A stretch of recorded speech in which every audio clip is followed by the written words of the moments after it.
अस्सलाम वालेकुम क्लास।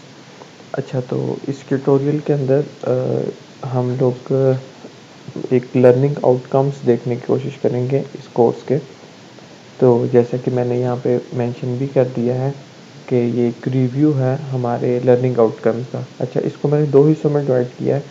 एक ये कि हमने क्या इस कोर्स में पढ़ा है, हमने इस कोर्स के अंदर क्या पढ़ा है, जो चीज़ें पढ़ी हैं वो उसकी लिस्ट एक बना दी है। फिर उसके बाद जो मुझे लगता है कि आप लोगों को इस कोर्स के पढ़ने के बाद आता है, हर बच्चे को, पहले स्टूडेंट से लेके पहले सीट के पहले स्टूडेंट से लेके लास्ट बेंच की आखिरी सीट तक, लास्ट रो की आखिरी सीट तक हर बंदे को ये चीज़ें आती हैं। ठीक। अच्छा, अब हम इनको एक बार देख लेते हैं। हमने इस कोर्स में क्या क्या चीज़ें देखी हैं। हमने इस कोर्स में देखा है कि इंटरप्राइज़ क्या होता है, इंटरप्राइज़ सिस्टम्स क्या हैं, बिज़नेस क्या है, और उसके बाद इंटरप्राइज़ का एक आर्किटेक्चर क्या होता है, फिर इंटरप्राइज़ की एप्लीकेशंस कौन कौन सी होती हैं, और एप्लीकेशंस, अब मेरा ख्याल है इसको ब्रीफ में लेके जाने की ज़रूरत नहीं है। अगर मैं रेफरेंसेस दूँ तो हमने ये चीज़ें इंट्रोडक्शन में पढ़ ली थी। एप्लीकेशंस जो हैं वो हमने इसकी जो पढ़ी थी उसके उसमें सप्लाई चेन मैनेजमेंट और इस तरह की बाकी एप्लीकेशंस वो हैं। फिर उसके बाद सॉफ्टवेयर्स भी हमने कुछ पढ़े थे, वो नीचे ज़रूर मैंने मेंशन किए हैं। अच्छा, उसके बाद वर्किंग कैसे होती है ईआरपी के अंदर, फाइल मैनेजमेंट सिस्टम क्या था, इंटरप्राइज रिसोर्स प्लानिंग क्या है। अभी तक हम इंटरप्राइज की बात कर रहे थे, हम यहाँ पे इंटरप्राइज रिसोर्स प्लानिंग ईआरपी की बात कर रहे हैं। तो ये हमने दोनों का डिफरेंस और अलग अलग कैसे काम करते हैं वो हमने देखा था। फिर इसकी मेजर एप्लीकेशंस कौन कौन सी हैं।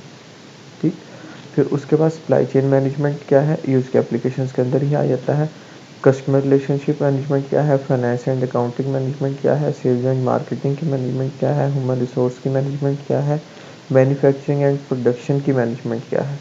अच्छा, ये सारी चीज़ें हमने एक एक करके बहुत डिटेल से कई कंपनीज़ पे हमने मिचेल्स पे इसको इम्प्लीमेंट किया, हमने बाटा पे इसको इम्प्लीमेंट किया, हमने गोरमे पे इसको इम्प्लीमेंट किया, हमने नादरा पे भी इसको इम्प्लीमेंट किया, हमने टेस्ला पे भी इसको इम्प्लीमेंट किया। तो ये सारी इम्प्लीमेंटेशन करके हमने देख ली है इस पूरे कोर्स में। कुछ ऑन कैंपस क्लासेस में, कुछ मैंने वीडियो लेक्चर जो यूट्यूब पे पढ़े हुए हैं आपके उन सब में। और उसके बाद फिर सेंट्रलाइज्ड डेटाबेस सिस्टम क्या है, और उससे पहले सेंट्रलाइज्ड डेटाबेस या ईआरपी से पहले क्या होता था, और फिर उसके बाद बिजनेस वैल्यूज़ क्या होती हैं एक ईआरपी के अंदर। फिर मेजर सॉफ्टवेयर्स कौन कौन से हैं ईआरपी के अंदर, जिसमें हमने दो सॉफ्टवेयर देखे हैं, सैप और ओरेकल। फिर उसके बाद बिज़नेस काम कैसे करता है, बिज़नेस के प्रोसेसेस क्या होते हैं, मतलब एक बिज़नेस है वो कैसे रन होता है, फिर उसके प्रोसेसेस क्या होते हैं, उसके फंक्शंस क्या होते हैं। फिर उस बिज़नेस के अंदर इंफॉर्मेशन सिस्टम क्या होता है, जो एक दूसरे से ऐसा इंफॉर्मेशन सिस्टम, मतलब सेंट्रलाइज्ड डेटाबेस से कनेक्टेड इंफॉर्मेशन सिस्टम जो सारे डिपार्टमेंट्स के अंदर एक वर्क फ्लो, या फिर आप उसको कह लें कि एक सेंट्रलाइज्ड जगह से डाटा शेयर करता है, डाटा फ्लो करता है। फिर फंक्शनल एरियाज़ ऑपरेशंस के क्या होते हैं। अच्छा, किसी भी ऑपरेशन के फंक्शनल एरियाज़ कौन कौन से होते हैं। फॉर एग्जांपल, अगर हमारे पास सेल्स एंड मार्केटिंग का फंक्शन है तो उसके ऑपरेशन है सेल्स एंड मार्केटिंग का, तो उसके फंक्शनल एरियाज़ कौन से होंगे हम डिटेल से देख चुके हैं। इवन केस पे मैंने असाइनमेंट भी दी थी आपको।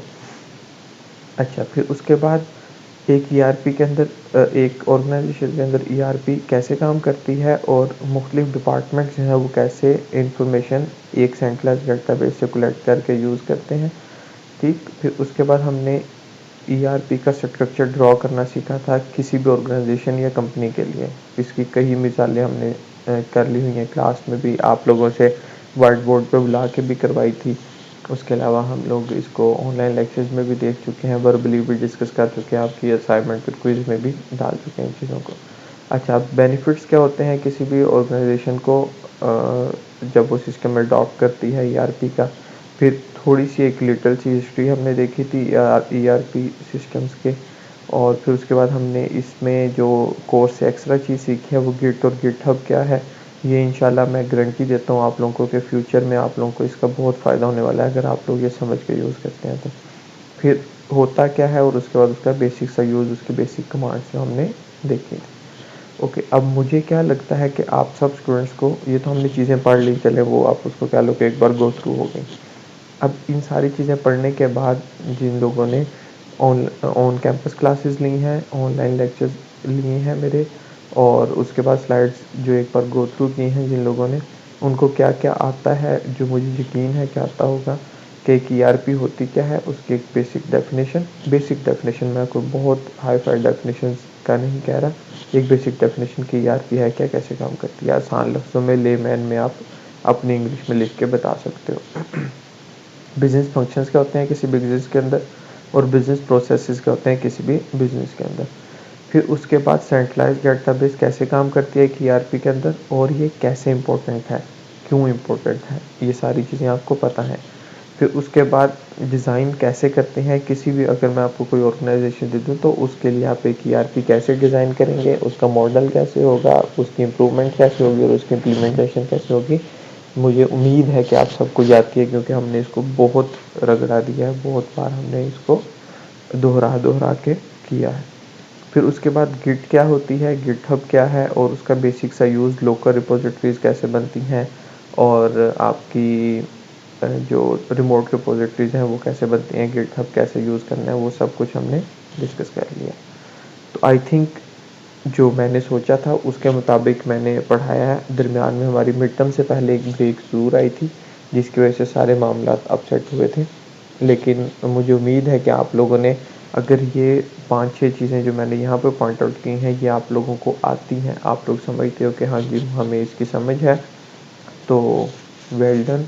आप लोग इस कोर्स में जो हमें हासिल करना चाहिए था, या जो लर्निंग आउटकम था हमारा इस कोर्स का, वो हासिल कर चुके हो, वो अचीव कर चुके हो। तो बेस्ट ऑफ लक, और उम्मीद है कि आप लोगों ने इस कोर्स में कुछ ना कुछ ज़रूर सीखा होगा, और कुछ ना भी अगर ना समझ आया तो गिट और गिटहब का समझ आ गया होगा, ईआरपी का समझ आ गया होगा, उसका स्ट्रक्चर कैसे डिज़ाइन करते हैं ये समझ आ गया होगा। तो आई होप कि आप लोगों को ये फ्यूचर में बहुत हेल्पफुल होगा।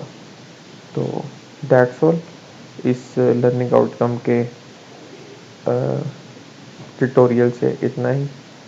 तो होपफुली आप लोगों ने चीज़ें समझ ली होंगी। Thank you so much. अल्लाह हाफिज़।